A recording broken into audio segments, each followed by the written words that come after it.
Hello everyone. Am I audible? Can someone confirm?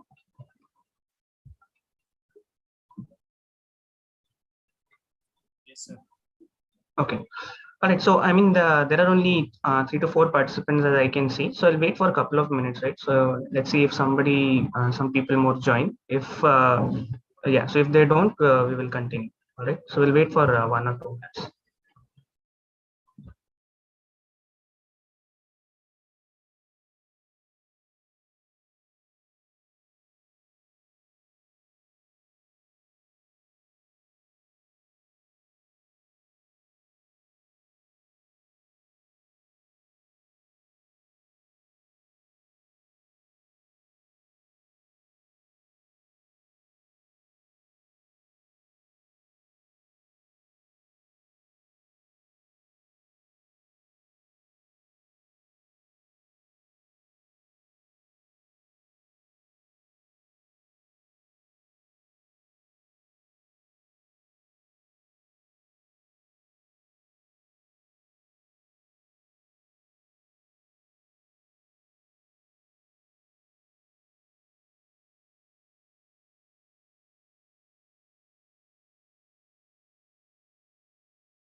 Okay, all right. So we have some 5 to 6 participants. All right. So we will. So the main agenda of this session is to just get acquainted with some brief concepts of week 11. This I'll try to keep this as open-ended as possible. Yeah. So before going to that, just wanted to know if there is any specific doubt that we can talk on. Is anybody having any personal doubt that they have gone through the week 11 content and phase? This is not only about week 11. You can ask about any other week previously. Any doubt regarding that?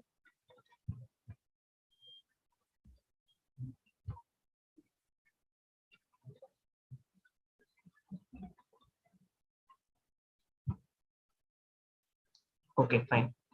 So I think there is no personalized doubt.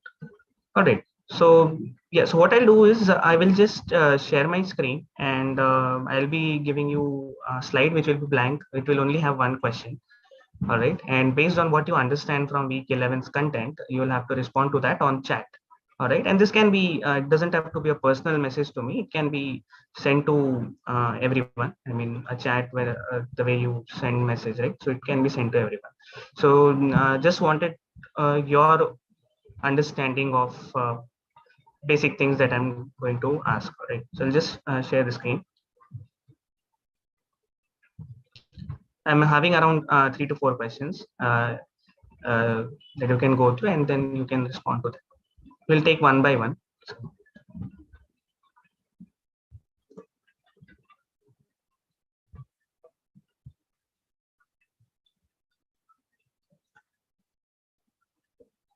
All right, so I hope my screen is visible and you can see the first question, right? Yeah. So, all right, so you can just respond to this on chat. What is your opinion on this? Can you call HTML5 an application of SCL? I'll just wait for a couple of minutes for some of you to respond, and then we can continue discussion.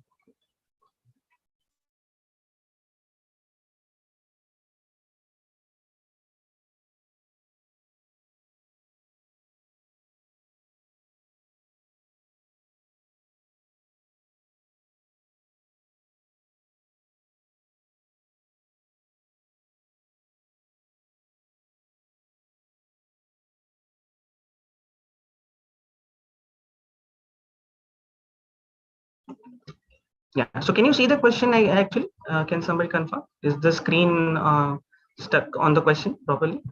Yes. Yes, Okay. sir. Okay, fine. All right, I've started getting responses, which you all can see, right? It is a message to everyone. Okay, so no.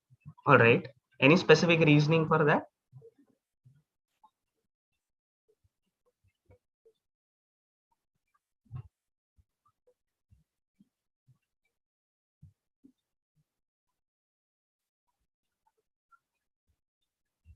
No reasoning.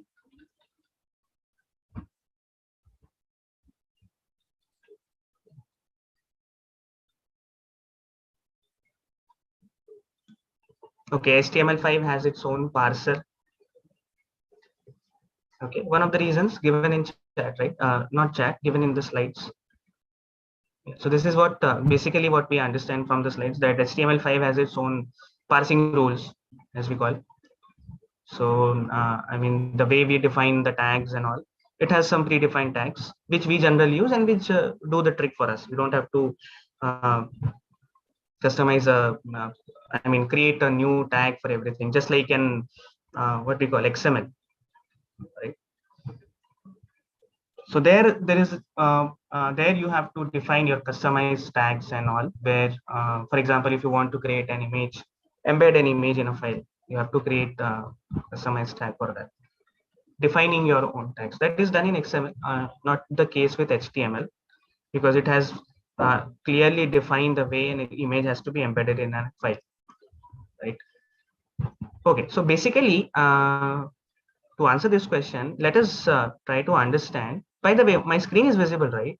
Can you can see the question? I'm not going to write anything because this is mostly we'll be discussing a theoretical part on this session.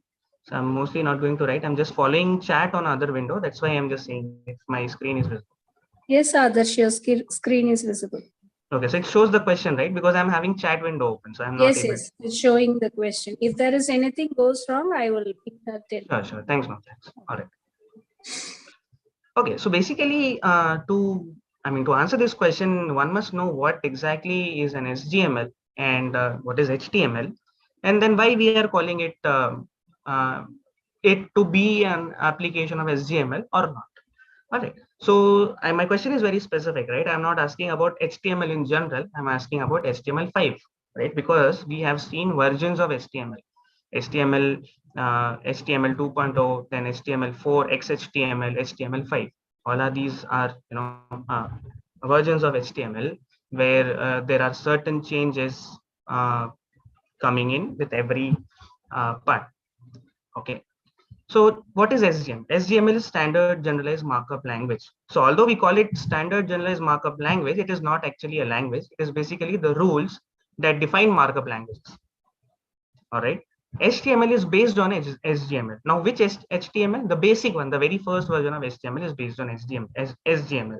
Why? Because initially, when you had SGML, it defined some rules on which markup languages have to be set up, and all the markup languages like XML, HTML were set on that.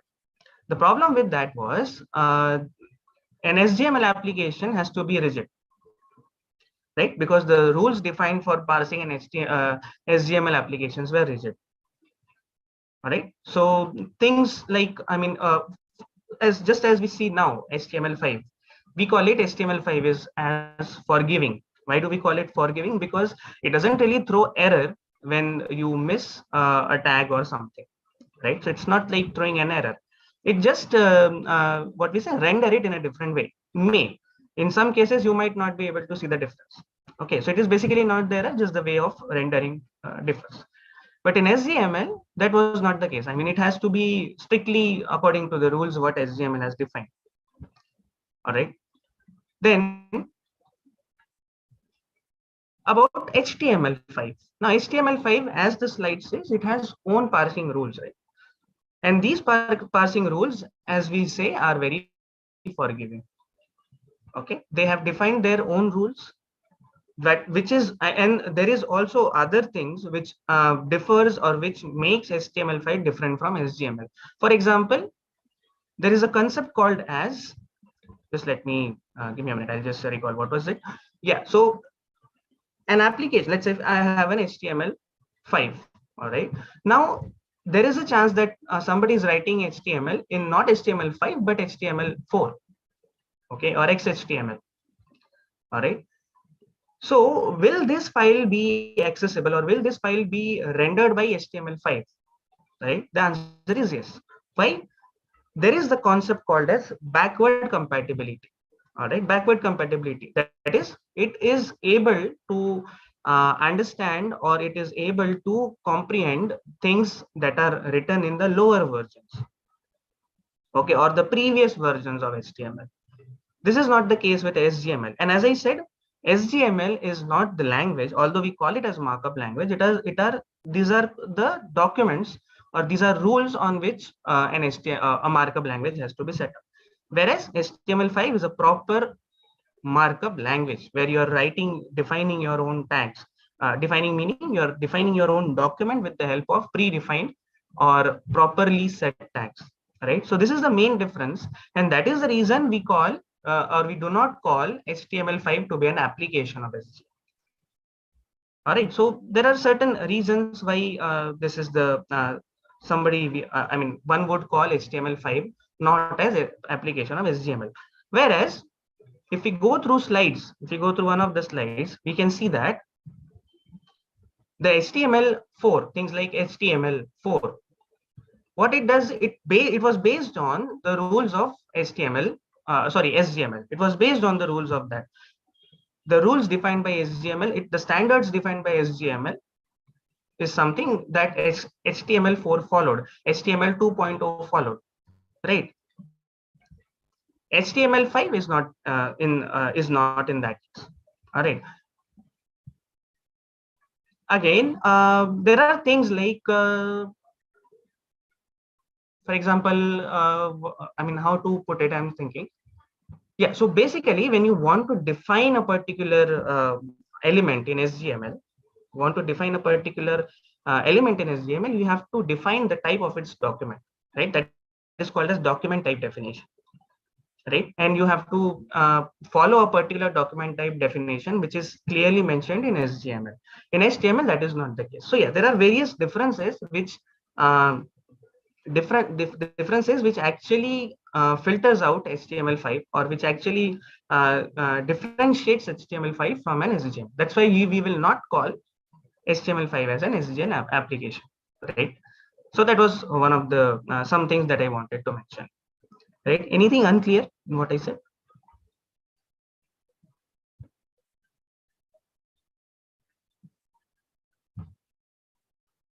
Okay, I'll take it as no. I mean, basically, I did not speak anything very complicated. It was just a simple explanation of what I was trying to say.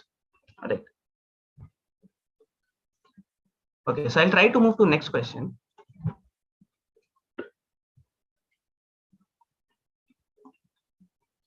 All right, very basic question, right? I mean, forms the basis of web development.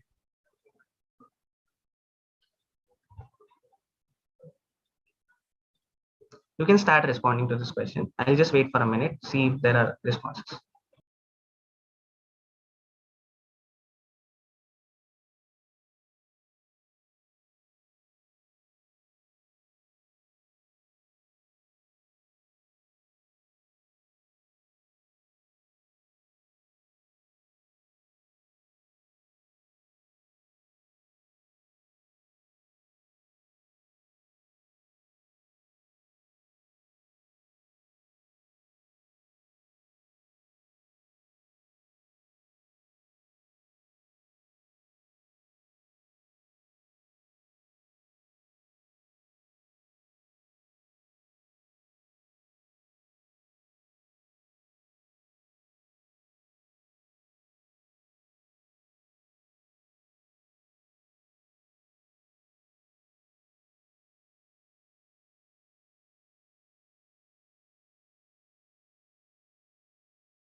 All right, so I started getting responses for this question.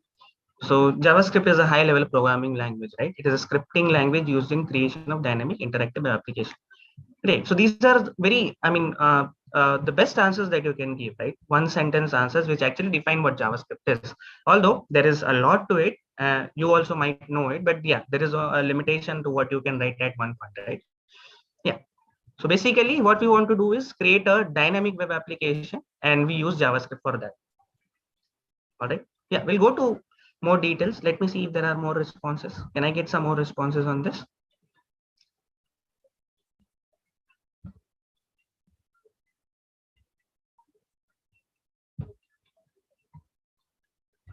You might as well consider the second part of the question, right?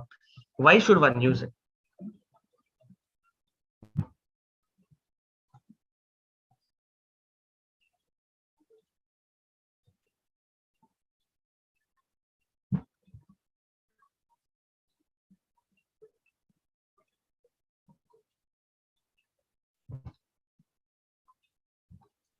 All right, no responses. We'll try to keep this session short. Don't worry, I'm not going to take much time because we have only a handful of questions, 3 to 4, not much, and then we can have a normal discussion. So this is second question. I just have 4 questions in all.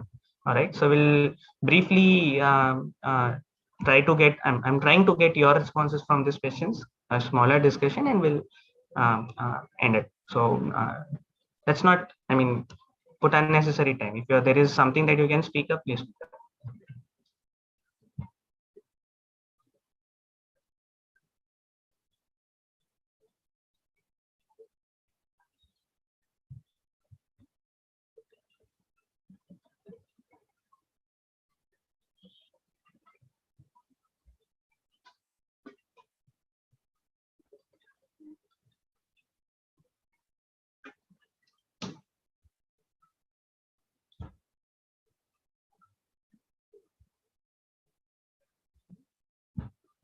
All right. So one of the responses is it can dynamically create HTML, set CSS styling, and manipulate cookies. Right. So I'll just try to elaborate what about these responses that I've got and something from my side. Right. So it is a scripting language. Obviously, it is a programming language that allows you to implement complex things. Right. Now, what are these complex things? Why, when, or to what extent should we call something as simple, and to what extent should we call something as complex? Right? So when we talk about, obviously, when we are talking about JavaScript, HTML, CSS, we are not away from things like web application. So in terms of web application, there are two things that you might get from a server, right? One is the static content, right? A simple textual document written somewhere in the archives, and that you are getting it whenever you call it using a URL, right? So that is a simple static content. Okay, but the world doesn't work on simple static content, right? There are so many dynamic things that one might want in their website. All right, clicking of button. All right, dragging, dropping, animations, right? Uh, uh, Maps, scripting, right? You might want. So, for example, one of the requirements of our project is to draw trend lines, right? Trend lines of what you are exactly trying to achieve with a particular list or card. Right. So these are the things that not something that is very static for a web page. These are the things that are generated on the go and then shown to you as a front end. Right. So these are dynamic content that one might call, right? So these are the dynamic things that the JavaScript is helping us to add. In our case, we have been doing it with the help of Python, right? But Python is not a what we call it is not a conventional language for web development, right? You may have seen whenever talking about web development, you will have only three things in mind: HTML, CSS, and JavaScript. Everything that comes is an additional thing to a web application.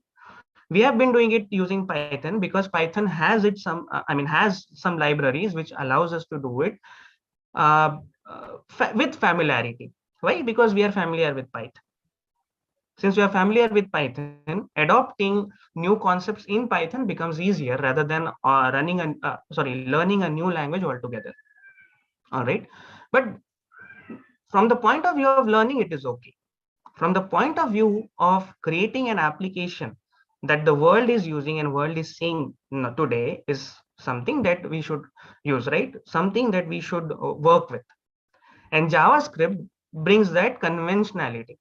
All right, JavaScript is a conventional language that is used for used at the background of a web application.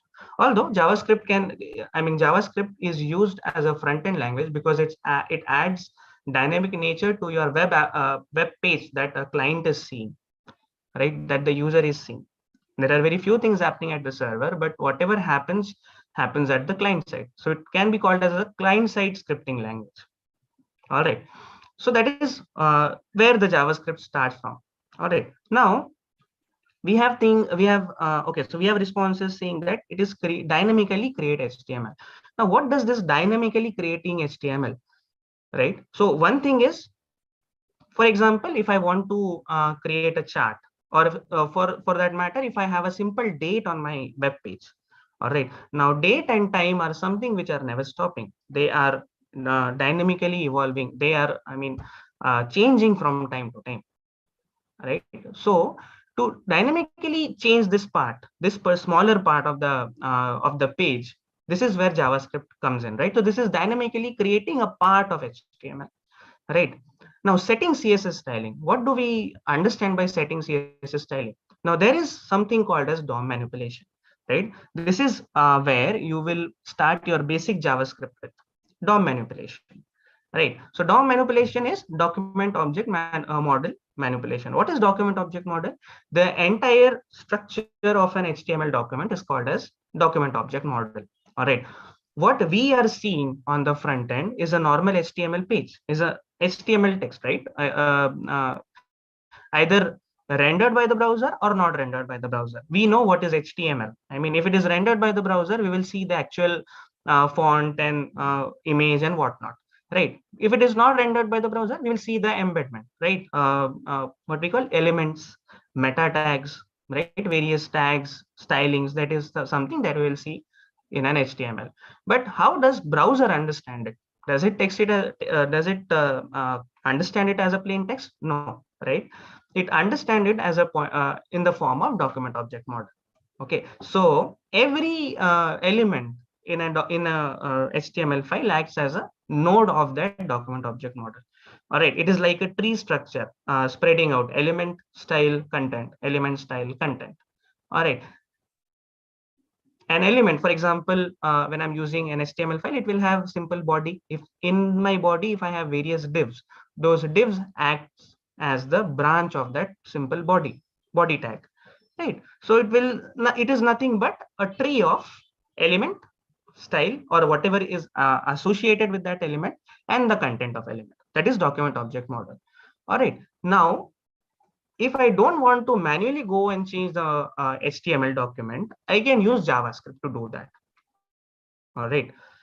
For example, let's say I'm using I'm using an application that has a button of changing its theme. Right. We have things like day theme, night theme. Right. So if I click on day, it becomes night. The entire interface of the application that I'm using becomes night. How does that happen? I haven't gone into the stylings of HTML and changed everything manually, right? I've just done one click. Now to understand, okay, there is a click. Now what should happen with that click, and what are the things that needs to be happened when a click event is happening, right? This is something which is automated by JavaScript. All right. I don't have to manually do anything. This is nothing but adding again a dynamic nature to my page. All right. With the help of event, right? Clicking on the screen is an event, right? Everything every event triggers to something that we are embedding in it, right? For example, if I say click on the mouse should do this, so event is a click on the mouse, and whatever it is doing will be triggered when there is a click on the mouse. All right, so JavaScript help us to take care of these. So whatever I'm talking now is again a very basic part of JavaScript, right? Event handling and document object model manipulation is something that you will learn as a first chapter of JavaScript in the coming course, right? Upcoming course Mat 2. All right, so this is something of the starting of JavaScript. I may have also in parts answered about why should one use it, right? Why should one use it? Because at some point you will be definitely bored if you will only see static content on your page. All right, some styling is okay. All right, but if you are able to change this styling with some clicks, drags, drops, all right, double click, long click, if you are able to do that changes on the application with the on that changes in the application with some tool, then this is where JavaScript comes in. So why should one use it? Use JavaScript to add additional part or additional functionalities to web or to a static web page. All right. Yeah, so this is about it. This is what I wanted to talk about, the JavaScript and why one should use it. right? If somebody wants to add anything to this, you can please go ahead, unmute and add to this. No issues.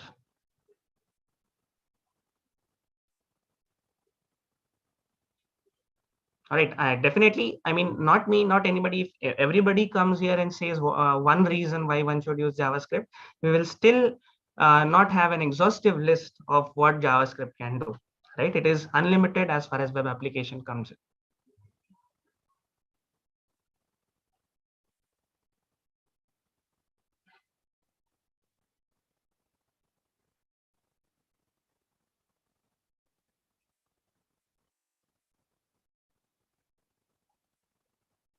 Okay, fine. Okay, I'll move to the next question. I at least expect some responses from your side. Okay, this is the next question is simple. Let's see. I mean, let me just change the question.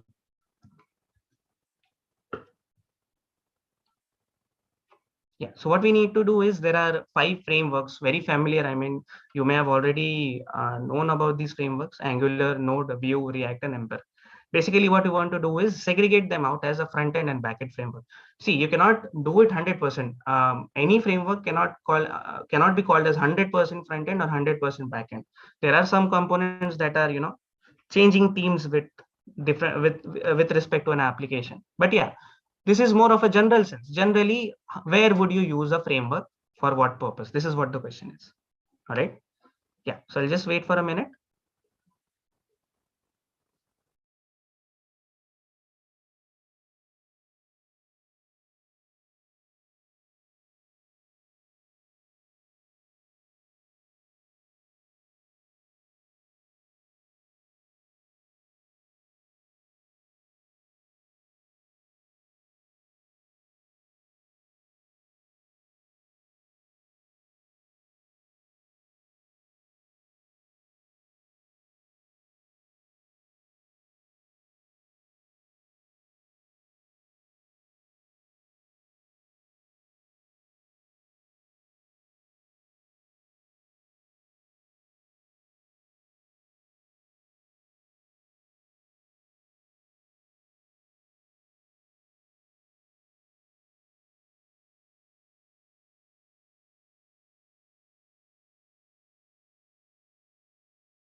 Yeah, all right. So I have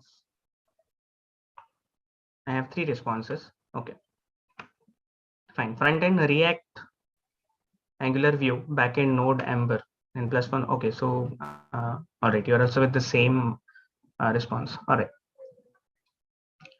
So basically, we try to understand or just get a brief idea what a framework is, right? And there are things like library also. So what is library? What is framework, right?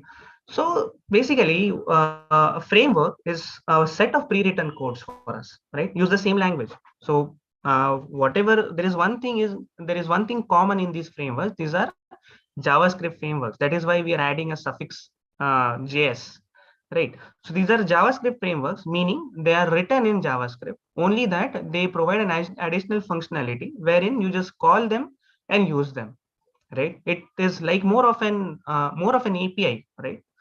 I'm not saying these frameworks are API. I'm saying they function like an API, right? So there is an API doing some task for us at the backend. We just call it, makes use of it, and we are not really bothered about what the code is. That is the same thing with frameworks, right? The point is they are written in the same scripting, same language, not only scripting. For example, if we are talking about any Python framework also, it is written in the same language, only that we don't have to worry about what exactly is the code base. We just have to know what tools it is providing to us, which we can incorporate and use it the way they are. All right. So as JavaScript is working as I mean a complete a complete scripting language for a web development, it can take care of the front end as well as the back end, right? Although it is more designed for front end because you want dynamic nature on the application side, the client side of the application. JavaScript also takes care of the back end. All right. And all the things that we have been doing with the help of Python can also be done with the help of JavaScript. All right. Only the way of scripting differs because the language is different. Language is different. All right. Now there are various things that we have also used in our course. For example, the framework that we have used in the course is Flask.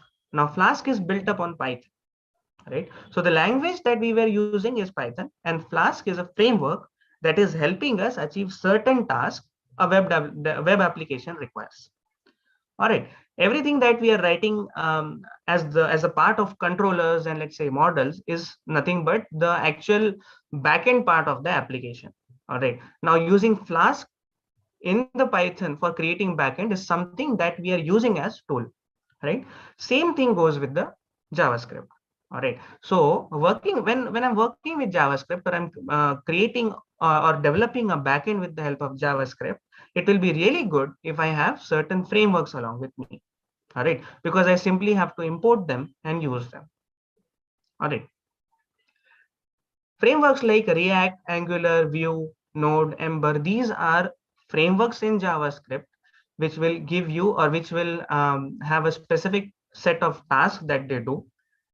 All right, and then they in together, working together, they result in a proper web application. All right, so yeah, as correctly mentioned, the front end frameworks that we will be seeing is React, Angular, and Vue, right? And the backend frameworks are Node. So currently, I would say that at this point, I would be able to properly segregate out Node as a backend framework. All right, I would not say Ember as a completely backend framework, because generally, if you see at the documentation or in the web page of an Ember, it is more of using some functionalities which are or which are built on top of what we are having at the current state of an application. All right, some functionalities that is enhancing your user interface, that you're enhancing your UI. All right, now if it is enhancing your UI, why not call it a front end framework, right? But that is not the case. What is happening? Ember is like a tool for increase the dynamic nature or increase the application of the UI.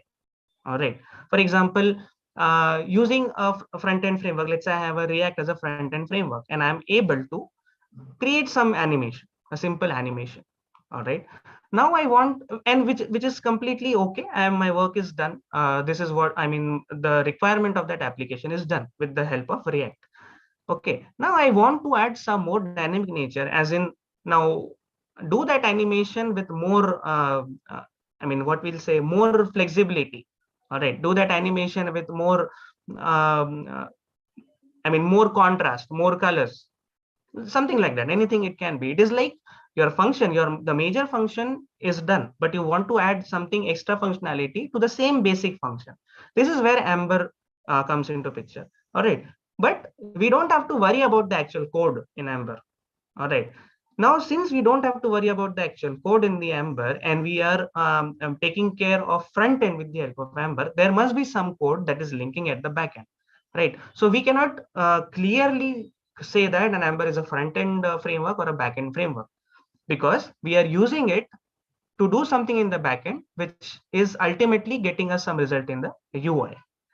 All right, so it is, it is like changing its place when it comes to an application. All right, React, Angular, Vue, these are some specific front end frameworks, all right, which are generally, which have defined tools used for enhancing your front end. All right, yeah, that's what. So somebody says, Arpit says Ember is also front end, so that's what. We cannot clearly defined Ember is front end or Ember is back end. But that is not the case for other frameworks like Node and React and Angular. All right. Now, why, when do we call it a framework as backend framework? All right. So I'll give you an example with the help of this Node. So Node.js, what is the thing with Node.js? You can make changes in your application, see results without using the browser. All right. Without using any browser, all we can see is simple, I mean, everything that we can see as a simple programming language. For example, we have Python. All right, now if I open a Python shell and if I write a simple code, I can very well see what the output of that code in that particular shell itself, right? For example, we are using terminal. So that terminal will itself run the code and give me the output. I do not need a browser for that, right? Same is the case for Node. So it different, I mean, the idea that JavaScript will work with the browser at the front end is, is a bit shaken when we are talking about Node. All right. So Node.js, what it does is it will differentiate. I mean, it will segregate out the use of JavaScript as a code from that JavaScript which is running in the browser. All right. The same Node script or same JavaScript, when run with Node, you can see the results in the terminal itself, right? You don't have to look at the compiler, or you don't have to look at the console of a browser. All right, for example, if I'm writing any script in any JavaScript script, and I see what that script returns, I might have to open the console of browser. All right, that is not the case with Node. I can simply use the terminal to see what the application is returning, right? It is a, so this can be used to say that this fact can be used to say that Node is a proper backend framework. All right, now Vue is something which is the point of interest, because this will be the framework of use in application 2, right? Modern application 2. This is something that will be building our applications on. All right, this is something that will be building our concepts on, taking the base of MAD1. So understanding Vue is really important, but you need to know that, okay, React, Angular, and Vue are proper front-end applications. Okay, and I mean, if you go out and see the actual content of actual syllabus of web development, I mean, it doesn't matter what source we are talking about, but at many places you will see the tech stack as MERN stack or mean stack. Okay, MERN or MEAN. Now, what does that mean? Now, I'm not really bothered about ME and N of that. I'm really bothered about the R and A of that, of MERN and mean. All right. So the R in MERN stack stands for React, and the A in mean stands for the Angular. All right. So these both refers to the front end frameworks of your application. All right. And the N, which is common, is nothing but the Node.js. All right, which is the backend. So you don't have to have much competition with the backend framework, because this is very stable and very efficiently used framework.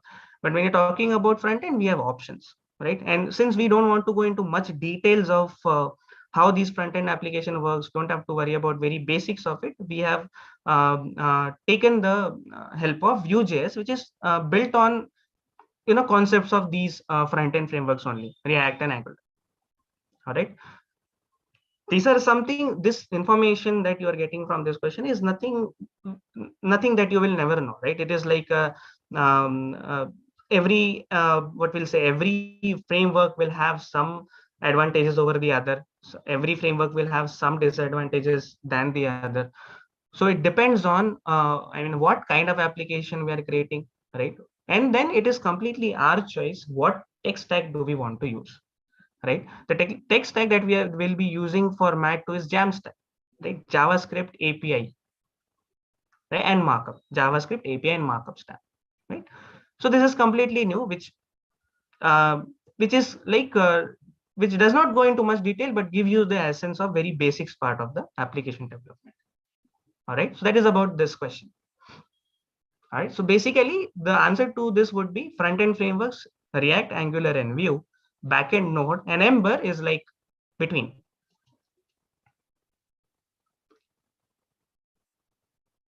Okay, any doubt here? Any questions on this?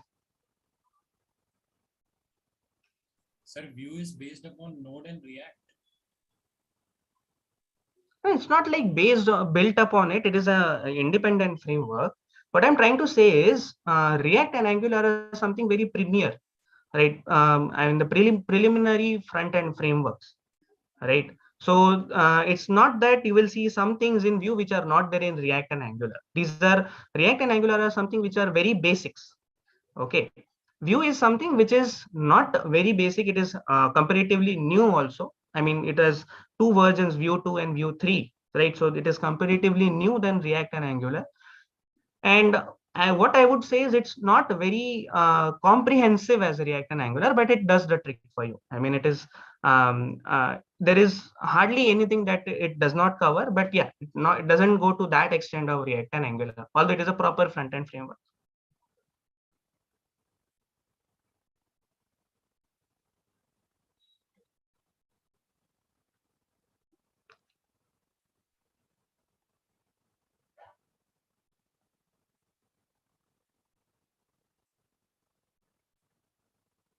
Right, so this is about this question, right? Frameworks. What one should use? There is no specific answer to this, right? So should I use React for front end and Node for backend? Go with it, no issues.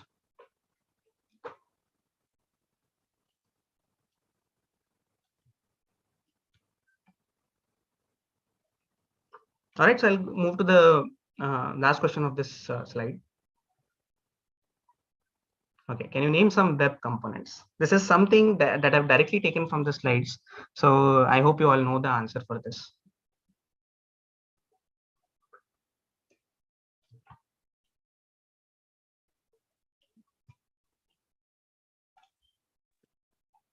Web components means components of a web server or components that you used in a web application.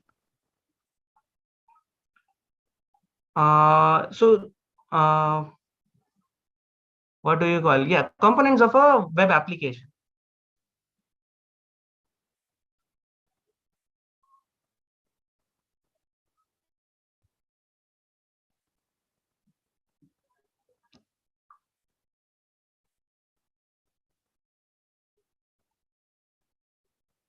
So, I mean, you can refer to your slides, week 11 slides. It's not like a quiz or something, right? You can refer to the slides and tell the answer.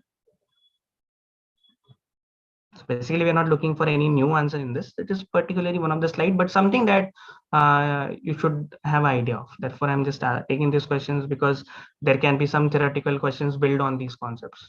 Not actually concepts, some information.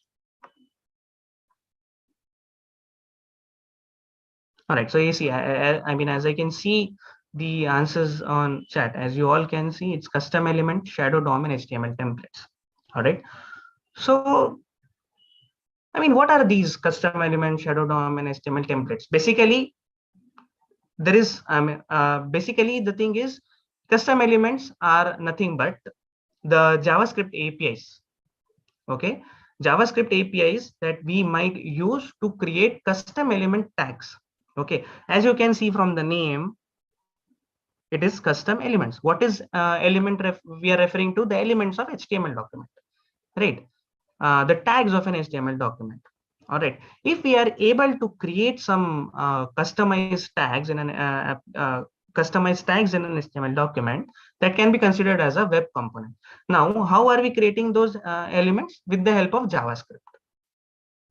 All right, so these are these custom elements act as a component of web. Okay, the next answer that one might see is shadow DOM. All right, so what is shadow DOM? Basically, if you again refer the site, you see that it is an API to keep styling of components separate from the rest of the page. All right, so what does that mean? It's like you using external CSS along with HTML. All right, so there are various components of the page. So here, let us not talk about JavaScript. Consider we are very new to the web development and we do not know what JavaScript is. At this point, I have technologies like HTML and CSS. All right, so I have the HTML. I've written some code in the HTML, and I know that there is something called as external CSS. So I've written some CSS file outside. All right, now what I need to do, I need to embed this CSS into that HTML file. All right, just to make the sense, everything works together when rendered. But the good thing that I've done here is I have kept my styling and the actual content different. All right, I've kept my styling and actual content different. Now what happens is when we use JavaScript, okay, we are using animations using JavaScript. All right, we are using some custom elements using JavaScript. We are using some dynamic part of a page getting rendered by itself, getting updated by itself after some time using JavaScript. So at this stage, there is some style that is associated with those application of JavaScript, right? So if I'm using JavaScript that I am embedding in my HTML document will also have some styling of its own. For example, if a simple HTML button is rendered, it will have some style, right? Some style, basic style, but some style is there. It is embedded style which we cannot play with. We can just change it because we are overwriting that style with our own style, right? Similarly, if I'm using shadow DOM, what it is doing, it is consider a JavaScript which is taking care of this differentiation of style and the actual content. All right, so when I have a JavaScript embedded in my application which has some aspects of styling into it, that styling and the actual content that is, or the actual functionality that JavaScript is bringing in my HTML document is kept apart with the help of shadow DOM. All right, so you can consider a shadow DOM something which is running parallel with a DOM, right? So as I said, in a DOM there are three components. All right, one is the actual element. Okay, next is the styles associated to that HTML, to that particular element, and the content of that element. All right, so you consider the style, pick up all the style and put it in a different document object model and call it a shadow DOM. All right, now see, we don't have to manually do this. This is all happening. Hello, am I audible? Yes, sir. Okay, fine. Yeah, so this is all happening at the background. This is for the browser and the JavaScript compiler to understand, okay, what is happening at the background. We simply create an HTML document. All right, we simply import the JavaScript API and embed in our document. We simply write stylings and embed in our document. We don't have to worry about these components. All right, this is for actual web. Actual web as in what is happening at the server side or the controller side that is understanding these things. Okay, this is DOM. This is that. This is something we have to work with. This is shadow DOM. Okay, this is keeping the style component different from the actual content of the page. All right. Then there is something called as HTML templates. So we are very familiar with HTML templates, right? We have been using Jinja. All right. Now, Jinja is something which is confined with Python. It is something that is, it is a part of Python. How do I put templates using JavaScript? For example, if I'm creating an application and there is no Python as a backend or front end language. All right. I'm using pure JavaScript along with its frameworks. How do I use Jinja? There is no concept of Jinja then. All right. These templates are something which is now given by JavaScript instead of Python.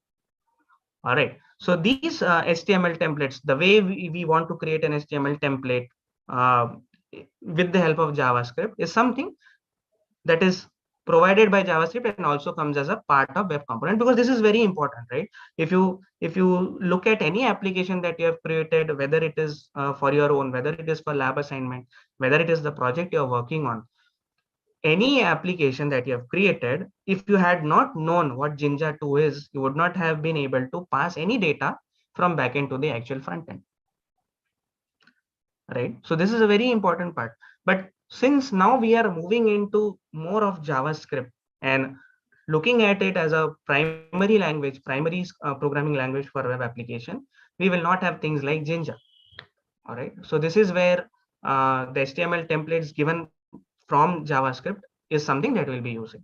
All right. So these are some web components that we will use. All right. Now if you want to go into more details of a web component, there are various links given to the, given on the our slides as well, right? So you can go through them. This will redirect you to some of the GitHub pages which are having open sourced web component returns. Okay.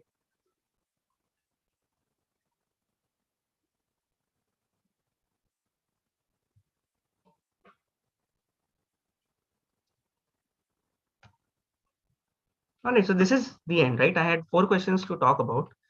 And this is something, if you look at week 11 complete content, it is more of theory. It is nothing, very conceptual. Just gives you information about the history of HTML and future of JavaScript, right? Currently, where we are having HTML, CSS, a lot of Python. Okay, but what ahead is something that we look at, and was HTML the first thing that we began with is something we had to look at. All right, so that was not the case. That's why we had history of HTML, and again, Python is not the end. That's why we have a content of JavaScript. All right, so week 11 is nothing but what comes before week 1 and what comes after week 10. Okay, so that is about basic theoretical questions, and these 4 questions are something that you might want to look at while going through week 11's content. All right, so that is it from my side. If there is any questions from your side, let's take it. I'll just stop sharing for now. I have a quick question, sir. I'm driving, but the quiz Correct. 2 question 99, right? There was a comment that the given solution is wrong, but it is still kept, and then I have been directed marks also. Oh, is it? No, but it has been corrected. I mean, the questions option that was given in the query was rightly said that, okay, this should be the right answer, which we have changed at the back end. I mean, see, what happens is once the score goes, there is no way to change it, but they will be reflected later. So you don't have to worry about it. If it is changed, which I am accepting that it is changed, this means your score will be reflected later.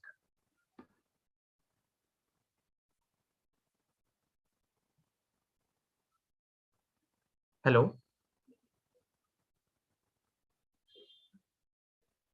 Yeah, so okay, you said you're driving, so you may not be able to unmute, but that is okay. That is what I'm saying.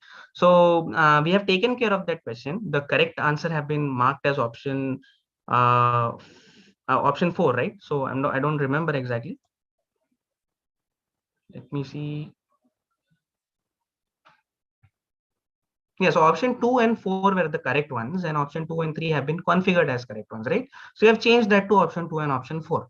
So if there is any increment in mark because of that question, it will be reflected later in your actual sheet.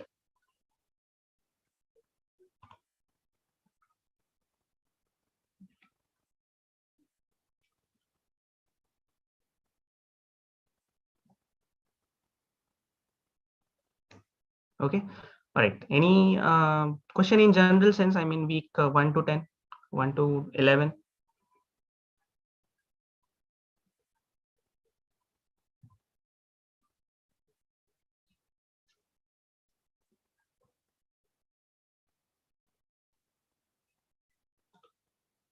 Okay, no question. So these browsers come with a built-in interpreter or something for JavaScript and all. Yeah, correct. So there is something called as JavaScript engines. Okay, you might have seen again in week. Let me see, week 11 content was it? Just give me a minute.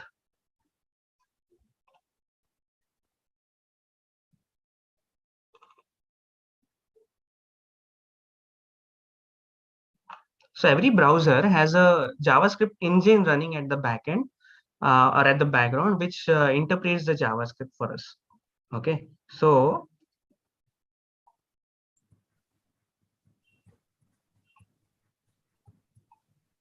frameworks. Somebody responded in the chat with V8. Yeah, V8 is okay. V8 is one of the frameworks, but there is also something called as Spider Monkey and things. This is part of slides I'm referring to. So these are all the JavaScript engines, as we call. Uh, Nothing but like a programming language compiler. All right, so that they are something that run at the backend and run your JavaScript. So see what happens whenever a page is taken from the server. I mean, I hit the URL, server returns a page. All right, so the response, the page is broken down into various parts. All right, now how is this page broken into various parts? Because we see that, I mean, the browser see that page as a DOM. Okay, document object model. All right, nothing but HTML. Now this HTML has the HTML content embedded to it, the styles content embedded to it. For example, if I'm using normal CSS, I would say that, okay, there will be some style sheet attached to that page. Or if I'm using things like Bootstrap, there will be APIs that Bootstrap give, right? So that will be attached to that page. Okay, and the script, if that HTML page is having some additional what we say content, for example, script dynamic part of that page, it will be there as a script. All right, so these three things are then distributed at the browser.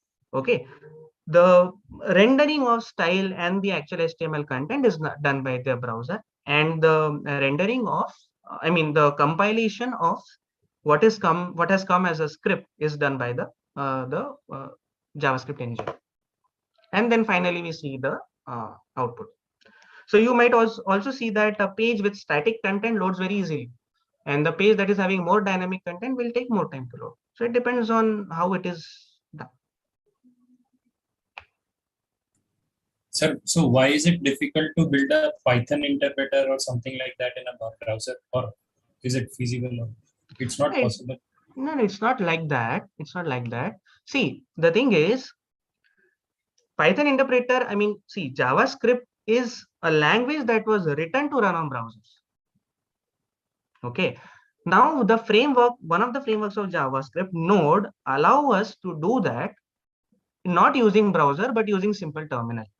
Okay, so we will call JavaScript as a more closer to a web, I mean, closer programming language to creating a web application than Python. Okay, since it was used to understand the dynamic nature of a page, it was made to run on browser. Okay, for now we have many interpreters that do that. For example, we can run a JavaScript code on VS Code, but it has to be embedded in HTML. All right, and then we will see the output of that JavaScript code on the console of browser. So basically it was made to run with the browser, and that is not the case with Python. Okay, Python is more of a general language, right? General language. A part of Python is being used to create web application, and that is why we don't want, I mean, Python, since it is specific, since it is not specific to web application, there is no point of running the entire Python on browser, right? Okay, now what happens at the background? that what happens at the background is taken care of by the Flask. Okay, so the Flask component of Python is actually running a script on the browser. Okay, I'm not sure how that happens actually, but you can take the idea of WebAssembly. All right, so what is happening here? WebAssembly is something, I mean, you might have this as a part of week front end, right? So week 8 content. So what is WebAssembly doing? It is allowing you to write the code at the native languages that you know, C, C++, C Sharp, okay? Convert it into a language or a script that is understandable by the browser. So what it does is converts it into basically JavaScript. So if you want to do that with the Python, I guess WebAssembly is something that will help. I'm not really sure here, but this is how normal languages like C and C++ are used to write web applications. Okay, so we can assume that it is not a, I mean, we can assume that the Flask component of Python is doing that for us.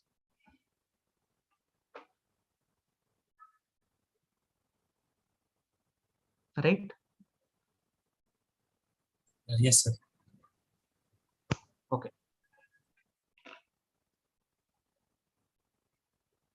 All right, any other doubt? Anything we can talk on?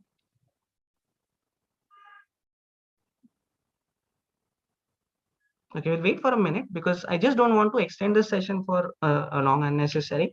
If there are some doubt, please go ahead, unmute and ask. Otherwise, the main agenda of this session is done. I wanted to discuss on those questions, 4 questions, and that is done. So basically, the session is officially as ended. We can discuss on some certain things if you want.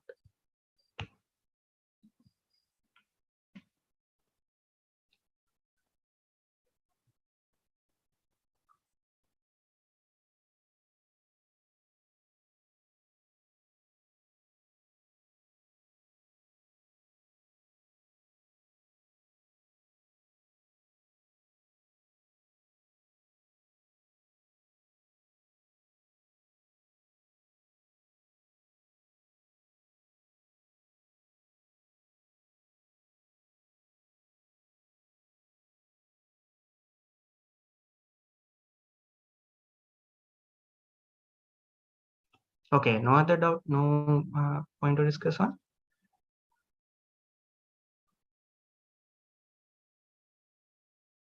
All right, so yeah, so as I said, I mean, we don't want to extend this session for long.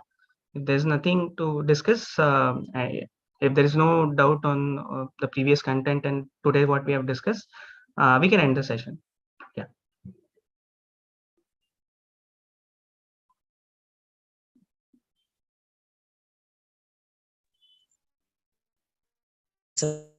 Yeah, yeah. Tell me.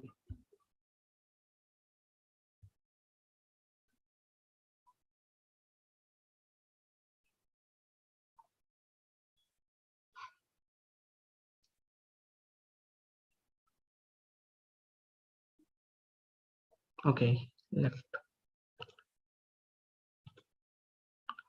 Okay, fine. Thanks everyone. Thanks for joining. We can officially end the session here.